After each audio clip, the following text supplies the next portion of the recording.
All right, good morning, church. Good morning. Let's get this big thing out of my way. So go ahead and turn with me to Luke chapter 20, verse 20. We'll eventually get there. But we're starting a new series called Let's Give Them Jesus. And so we're going to spend the next quarter, or let's say all the way into December, just focusing on the Gospels. Just looking at Jesus, okay? Getting back to the simple faith, just Jesus. All right? I think the world has had enough of religion, and they have a great skepticism of church. Perhaps we have to own that, okay? However, we want to invite people into a relationship in connection with a person, a being, of Christ. And so we'll just take the next few months, or how long it takes, and just focus on Jesus and who He is, and how we can connect with Him. And then hopefully from this all, that we can turn around and then help others connect with Him. I'm going to need some space. All right? Jesus is one of my favorite topics to talk about. I hope I'm not the only one in that. If you're a Christian, I hope you connect with that, okay? But if you want, you can take out also your message notes, because you'll need them today. If you don't have them, Dwayne back there, you can raise your hand. He will come and get it to you. Yeah, I really appreciate Will's communion, because as he was sitting there thinking, I was reflecting on, Christ living in me, okay? As he said, he was willing to go do the uncomfortable things, and now he's going to go fishing. I'm glad his neighbor asked him and not me, right? But I really just appreciate what he was sharing and just wrestling with God over this, in essence, right? Hearing the Spirit prompting, but it was so real because it's true. We hear these things. We want these things until we hear them.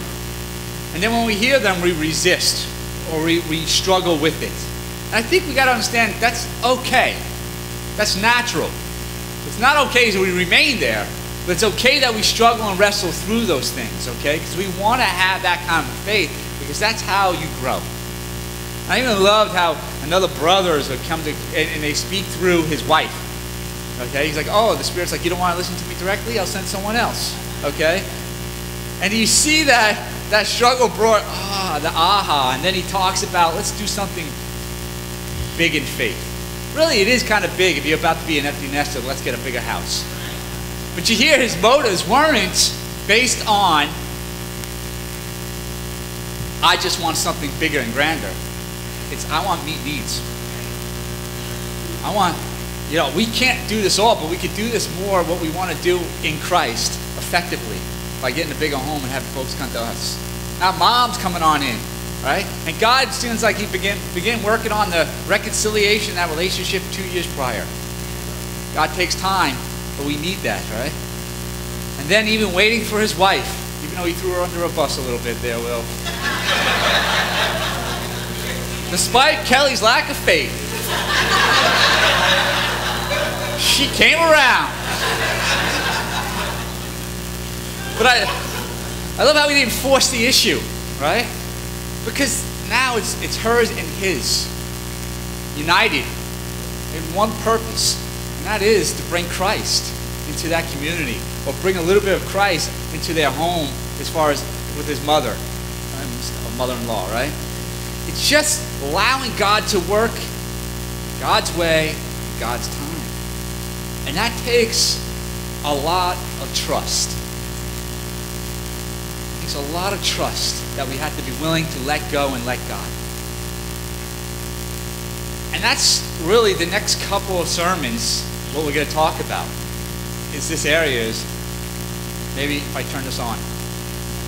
There we go. I can feel it in my hand. Can we trust? Can we trust God in all things? Okay? Now, I'm going to take us back to the beginning. Genesis 1. I'm not really going to read any scriptures. I'm just kind of walk things through a little bit. So you're going to have to follow me, okay? But in the second portion, you will need your notes, because we're going to look at something different there. But can we trust in the beginning? See, from the very beginning, God was trying to communicate, trust me. Just put your trust in me, right? So, who was the original audience to Genesis? Who was the first to hear it? Who? Adam? No. No. Who's the first to hear that message in Genesis 1? The Hebrews, right? And what type of Hebrews? Slave Hebrews. This is the first time they're hearing it. Is this story of creation to a bunch of slaves who've just been freed. And so a bunch of slaves, they find their value in their productivity. How productive they are, right? Just think about this. They were designed, their value is found in their productivity, whether or not they can add value to the Egyptians, right? Can they add value to my comfort or bring a well-being to my life, right? They produce so I may live well. If they can do that, they're worth it. If they're not, there's no value of them, right? Dismiss them. And then things like, can they get their needs met, right? Meaning that, can they meet their needs? Do they bring security, right? Because the Egyptians didn't have to get out there and produce all those things. They could focus on building up their armies, building up their infrastructure, creating, areas of safety, and so they can advance their cause. Now, if the Israelites can't do this, they have no value. And so they have a people who find their value in what they produce. And then they come driven out by God into the wilderness. And they're hearing this story. And in this story, he's telling them that I created everything. I did it. This is God speaking. I created everything. I gave water and I gave land. I gave night and darkness, right? You know the story from Genesis 1. And in that, every time he would say, and it's very good. And it's very good. And it's very good. And they didn't produce any of those things. God did. And God is calling them and he goes, and then I created man and it's very good. Your value isn't in what you produce. Your value is in how God sees you.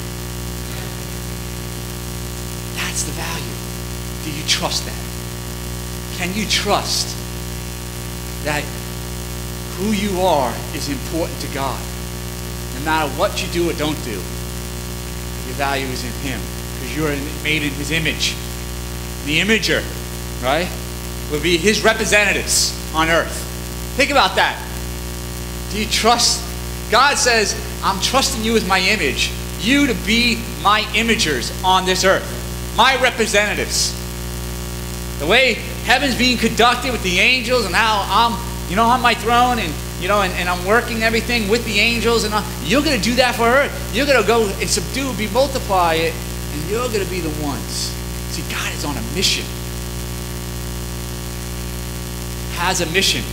And so perhaps what the author is doing, he's saying the author invites us to believe or trust that God, from the very beginning, has given us everything we need in this world, that he is not holding out on us. Think about before he created us, he made sure everything else was in place. So that when we come, everything we need is there ready for us. You don't have to produce it. I already did. You just got to put your trust in me. Trust that he will bring you comfort, that is relief, that he'll look after your well-being. And that's what Jesus is telling us in Matthew chapter 6, right? Verse 30, 32 and 33, right? The Lord knows you need all these things. But first seek his kingdom and his righteousness, and he will provide all these things. He's not holding out on us. And you trust that when it comes to your comfort, him providing your needs or bringing you security, that God will not hold out on you on this area. And so he's calling us to trust this in him. And that is a struggle. That is hard. And we look in the history of Israel, and we see them battling with this. Okay? We're battling with this. We see that in them, us, this battle, this struggle to trust. And that's really, again, what he's calling to do for us to do. God provides everything. He's not holding out. All he's asking is that we trust in him. That he will provide those things for us. Now, can we trust? The how. That sounds great, right? Like, oh, that's great, Josh. God's providing everything. How do I do that? Right? It's not that easy. So, but we actually do know how. Especially us who have walked with God for some time. And now if you haven't, and you're just learning this journey, I hope today I get to fill in some of those blanks for you to look back to, or perhaps look forward to. But it tells us, so what does it mean to trust? Let's look at it. It's not whether God exists. When you look in the Bible, it's not trying to convince, God's not trying to convince he exists. It's already assumed he exists, right? So it's not about trust, belief, faith. These words are interchangeable, right? Belief, faith, trust, all interchangeable. It's not whether God exists, but having the steadfastness in our daily living for God. I love that word steadfast. It screams of the story of Moses, right? With his arms up, like Joshua was fighting the Amalekites. See, when his arms are going up and down, the battle went up and down, right? When his arms are up, they're winning. When his arms are down, they're losing, okay? But what they do, Aaron and Hur, they put a rock, and it uses the word, his arms were steadfast. And he held them up there steadfast. And as he held his arms up there steadfast, it says, and then Joshua defeated the Amalekites. And that's where our victory is found, when we are steadfast in trusting in God. You don't shrink back. That's what that means. You see, when he's going like this, Israel was shrinking back in defeat. When he was up and steadfast, Israel was advancing in victory. So a lack of trust is in essence shrinking back from God. And that's what Hebrews 10:39 is talking about. We're not one of those who shrink back and are defeated, but we're one what? We advance, guys. We're steadfast. So how? Looking. How do you achieve steadfast trust? I want to talk about that a little bit right now. I want you to look to your experiences. Israel in the book of Exodus, it talks about faith or trust and belief in God a few times, right? Look to your experience, right? Look at Deuteronomy 1:29. It says this. I'll read it over here. Then I said to you, do not be terrified. Do not be afraid of them. The Lord your God, who is going before you, will fight for you, as he did for you in Egypt, before your very eyes. You have seen it. You have experienced it. That's what he's saying. And in the wilderness, there you saw how the Lord your God carried you, as a father carried his son, all the way,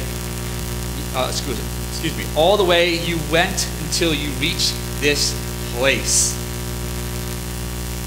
All of us have experienced three things that gives you grounds to trust God. Especially if you've been a follower. One, they experience that God is empathetic. He has empathy, right? God has empathy, right? And Aaron told them everything the Lord had said to Moses. He also performed the signs before the people, and they believed. And when they heard that the Lord was concerned about them and had seen their misery, they bowed down and worshipped. And if you have it on there, underline that. The Lord is concerned and he sees. You see, you're putting your faith in one and trust in one because you know that God has concern for you. See, Israel, before they can walk out in faith and challenge the greatest army in the world at the time, and the most powerful being, Pharaoh, they had to know one thing. Does God even care? Why would I go ahead and move forward if God doesn't care? But God does care. And that's what they saw. When they heard it, they go, wow, God is concerned. God sees our misery. Wow, I could then begin the journey of putting my trust in him. Now this is important. We're going to go to number 2. We might go through these a little quickly. I apologize. Number 2. 2 to 3. They got to know God is powerful. That's great that you're empathetic. That's great you have concern for me and that you see my misery. But can you do anything about it? Right? They needed to know, can God do this? I mean, we've been slaves for 400 years. That's Pharaoh. That army's massive. We're just a bunch of, beat up slaves. Do you have the power to do this? And when they saw God's power, they began to put more trust in him. Look what it reads here in Exodus 14. That day the Lord saved Israel from the hands of the Egyptians. And Israel saw the Egyptians lying dead on the shore. And when the Israelites saw the mighty hand of the Lord displayed against the Egyptians, the people feared the Lord and put their trust in him and in Moses, his servants. Underline that. They put their trust in him when they saw the mighty hand of God. Guys, we got to think about all the incredible, mighty acts that God has done in your life. You have to spend time in those things. Because the temptation to shrink back comes at any moment and any day. But we know that God sees it and he's concerned and he has the power to do about it. We stand steadfast in our trust in this situation. See, it's important that God is powerful. It's important that God is concerned. He has empathy. But if it's just those two, it's not enough. He needs to know that God is a God who understands. He's an understanding God. Why does he understand? Because he connects with us. He puts his spirit within us, right? Think about this. The Lord said to Moses, I'm going to come to you in a dense cloud so that the people will hear me speaking with you and will always put their trust in you. Then Moses told the Lord what the people had said. You see, this is beginning of communication of God speaking to Moses and Moses speaking for the people, right? And so there's an understanding. God's hearing what the people need and the people are hearing what God needs. And so understanding and relationship begins to grow. Today we don't need a Moses. God understands because he's right inside the disciple of Jesus Christ. He places his spirit right in you. He's concerned for you. He has the power to deal with the issues. And he understands who you are. That is why we can trust in him. I should think about this, guys. That whenever we lack faith, all right, how does that lack of trust creep in? Is when we let go one or more of these three areas. Think about this situation, Deuteronomy 1:27. You grumbled in your tents and said, the Lord hates us. So he brought us out of Egypt to deliver us into the hands of the Amorites to destroy us. Which one did they let go? What's that? Empathy. God don't love us. They had to let go of the God of empathy to believe that. And so they're shrinking back from God. So when we begin to lose our trust, our steadfastness in our relationship with God, we're letting go of something. Either God of love and empathy or God of power. He doesn't have the power to do this. I got to do it myself. Or the God of understanding. He just doesn't understand me. He just doesn't know me. Right? I've said that when I was a young disciple. I would say that. People can't understand me. I'm unique in this struggle.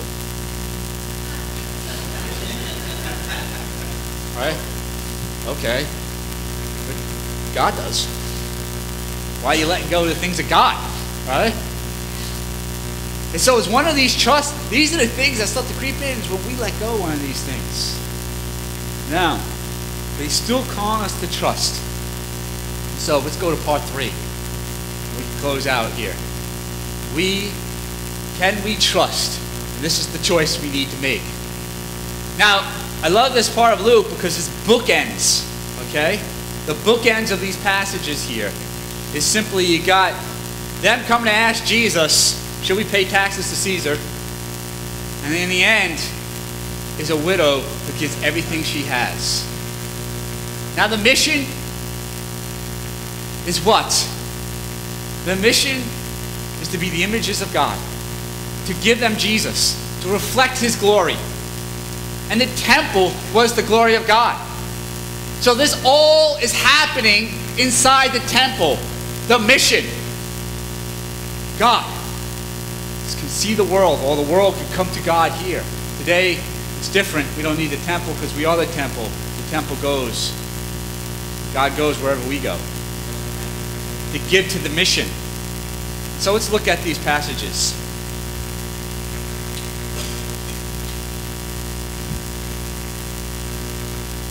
All right. Luke 20. Give you guys a second to get there.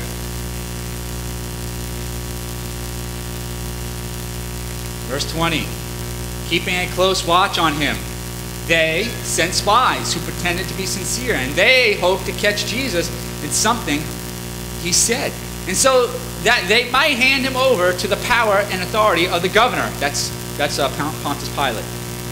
So that the spies questioned him. Teacher, we know that you speak and teach what is right, and that you do not show partiality, but teach the way of God in accordance with the truth.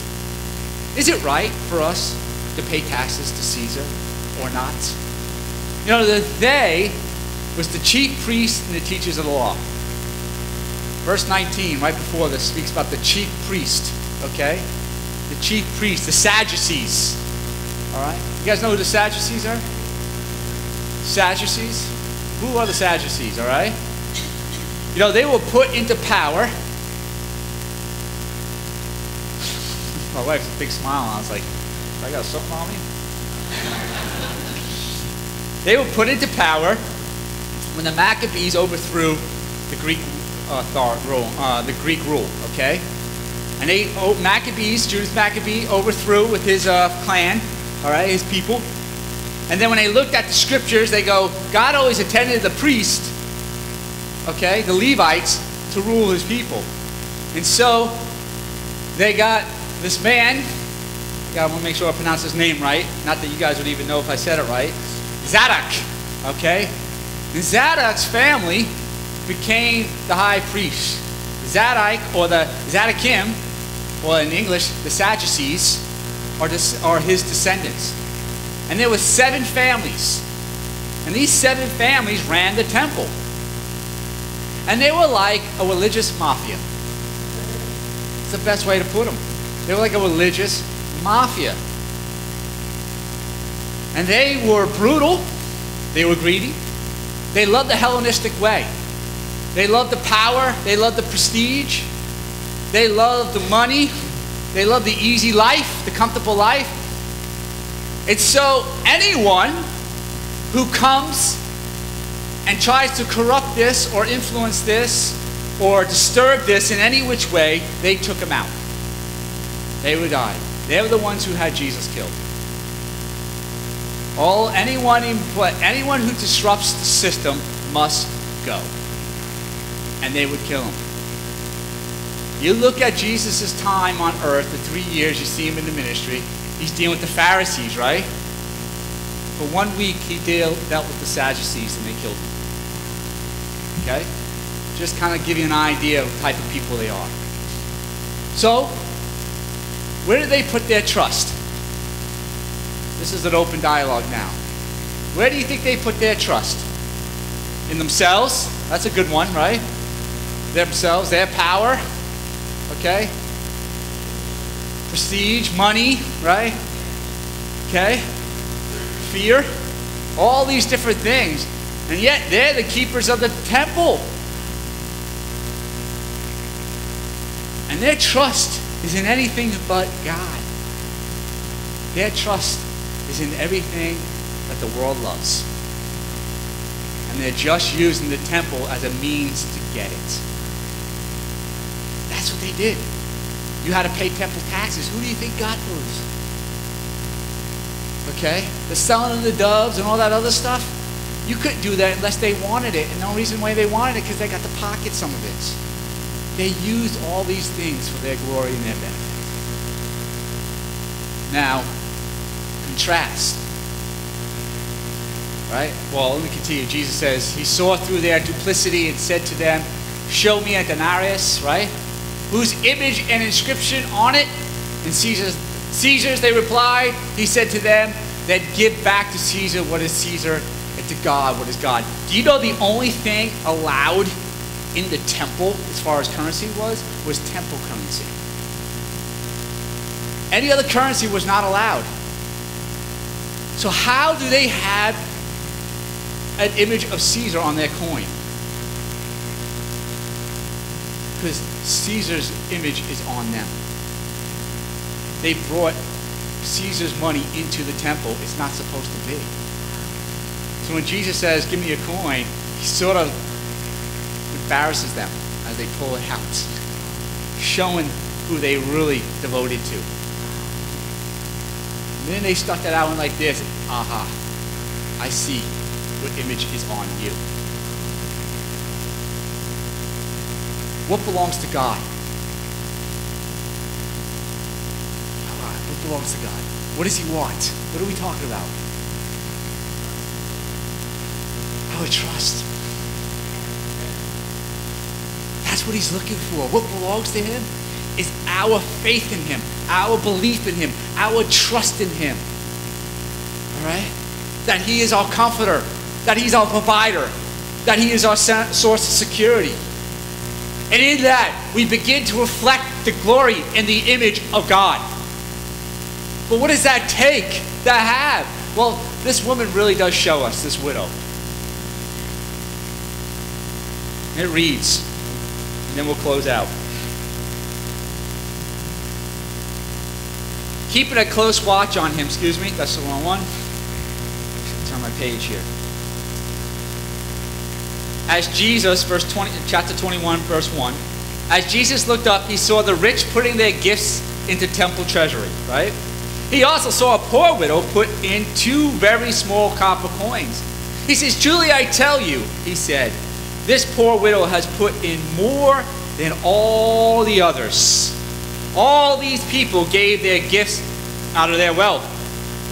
But she, out of her poverty, put in all she had to live on. Giving God from our surplus does not take trust or faith. From our surplus is nothing. It's convenience. Let me give a little bit to God here. It's when we give him everything we have. When we put our trust in him on all things. It's not talking about money. It's talking about attitude. Your time. Your relationships. Yes, your money. But our character, our heart, our mind, our abilities, right? We talked about shape, didn't we? Our experiences, our personalities, right? All those things, our heart's passion goes under God, and we say, we're going to put this under you. We're just going to trust you. However you want me, wherever you want me, whatever you want me to do, I trust you. I'm giving you my all. You see, religious people give out of their surpluses. Righteous people give them everything. You want to see the world? We want the world to see Jesus. We got to be willing to trust him fully. Only Jesus no one can tell us or show us Jesus better than Jesus himself. Allowing him to come through us and shine his image on us. Can we trust we want to give them Jesus, it starts with us trusting Jesus with our whole being, not just our denarius. Okay? So I want to leave you with these final thoughts. Is there a trust struggle? In so one of these areas, you believe God's going to take care of you, the comfort, the well-being, that he's going to bring relief to your life. Do you believe you do this? Do you believe and trust that he's going to provide all that you need? Even trust that in your situation you're in now, whether how good or negative it is, he's providing something that you need in that situation so that the greater can come to you. How about security? Do you believe he's going to take care of you, protect you, guide you? And then lastly, is there an area in my faith I shrink back from God, right? If you are able to identify if there is an area of comfort, provider, or security that you're really struggling with, it's probably because you let go of either empathy, powerful, or understanding. You have to identify that. If that is true, there's an area of your life you're just not fully putting your trust wholeheartedly into him. Perhaps start there. And then I want to ask you is, put your trust in. Go after it. Be open. Let us be involved in that area. Let us help one another in these areas. Because you're not the only one. Okay? You're not the only one. I used to struggle bad with the God of empathy. I felt like every time I did something wrong, he was punishing me. I had a little bit of the God of understanding. I knew he had the power to do all things. He just didn't want to do it with me. That's exactly how I lived my faith for so many years. And then I had my own kids, and I go, that cannot be.